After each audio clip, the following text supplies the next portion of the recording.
Mr. Jewett. And I'm Mr. Decker, and we're back again. Another World War II video. This time, we're skipping all the way back across the Atlantic Ocean, the United States, and deep into the Pacific Ocean to learn about the war in Japan. Yes, and the first thing we have to understand when we're talking about the United States fighting against Japan is the idea of island hopping.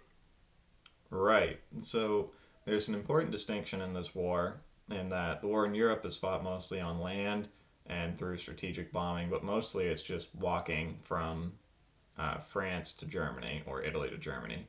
Whereas the war in the Pacific is primarily fought on the oceans and on small islands in the Pacific Ocean.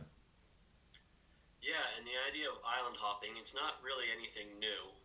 In fact, some of the first people to come into North or South America and settle here came from Asia and island hopped across the Pacific, meaning they went from one island and then to the next. Right. The cultures of like Micronesia and Polynesia, including Hawaii, for example, native Hawaiians, uh, they all came from boats and they had been long traveling, kind of like a nomadic fishing culture that had gone from island to island and eventually crossed all the way into South America and Central America and areas like that. Right. And just like those people had done thousands and thousands of years ago, the United States is now going to use that as a war tactic. Yeah, I guess the original people traveling from island to island had the benefit of not having another group of people dug in, hiding in caves, um, shooting and refusing to come out. So it was probably a little easier the first time. Yeah, there was just I don't even I can't even begin to describe how difficult it was for each island for the United States. You have Japanese soldiers who would literally rather die than surrender. Yeah, it was, by all accounts, some of the most brutal fighting of the entire war. We would post up outside the island with battleships and we would shell them for hours, just blowing holes through them, trying to soften them up. And then we would bring Marines onto the beaches and they would run onto the beaches through fierce resistance. And you would basically have to kill every single Japanese soldier on the island because they would not surrender.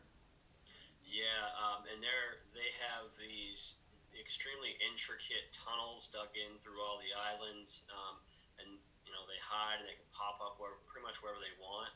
I think I read somewhere a little while ago that like there were Japanese soldiers who still refused to surrender even like into the 1950s. That they were still huddled down into their tunnels, just not wanting to surrender even though the war was over.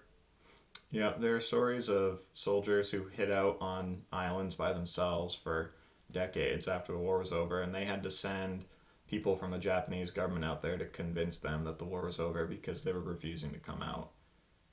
So, pretty crazy stuff. Now, there is a specific reason for island hopping in that we need certain things that are on these islands. And what might those certain things be? The biggest thing is just somewhere to dock and launch from. Right. Um, Basically, if the island is big enough that we can either build an airport or we can basically refuel ships, we wanted it. It didn't mean we wanted every island, but we needed to be able to kind of leapfrog our way across the ocean. Yeah, and if we continued westward across the Pacific towards Japan, and we could kind of take these islands strategically, that means the Japanese, fuel wise, from their ships couldn't get past us either. Right.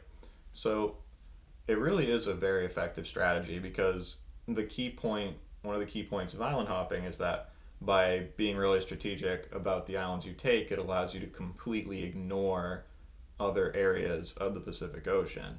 So the Japanese could have sold thousands of soldiers on bigger islands, but if we didn't need to take them, we could just skip past them. and then that would be just a waste of resources. Right. They'd essentially be stuck there and would run out of food or supplies or whatever, and then we wouldn't even have to worry about them because they couldn't get off the island anyway. Exactly. So, island hopping, pretty straightforward principle.